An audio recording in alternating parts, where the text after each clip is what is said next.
কানাডাকে আমেরিকার অঙ্গরাজ্য প্রস্তাব ট্রাম্পের জানিয়ে দিল না কানাডা।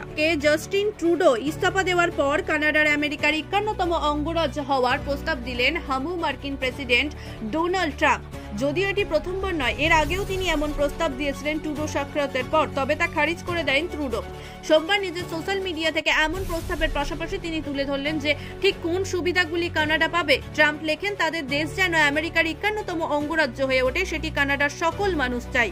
দেশটিকে টিকিয়ে রাখার জন্য বিশাল বাণিজ্য ঘাটতি ও ভূতর্কি দেওয়া দরকার, তা আমেরিকা আর সাহায্য করতে পারে না। সেই কারণে ট্রুডো ইস্তফা দিয়েছেন। তবে কানাডা যদি মুক্ত হয় তাহলে তাদের বাণিজ্য শুল্ক দেওয়ার থেকে মুক্তির পাশাপাশি কমে যাবে করের পরিমাণও।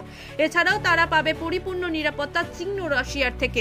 একসঙ্গে এক মহান দেশ হয়ে উঠবো আমরা।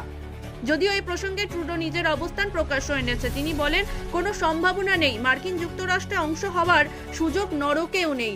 অন্যদিকে কানাডার বিদেশ মন্ত্রী মেলানি জেলি বলেন, আমাদের অর্থনীতি ও মানুষ খুব শক্তিশালী, কোনোভাবেই পিছু পা হব না আমরা এমন হুমকির মুখে পড়েও।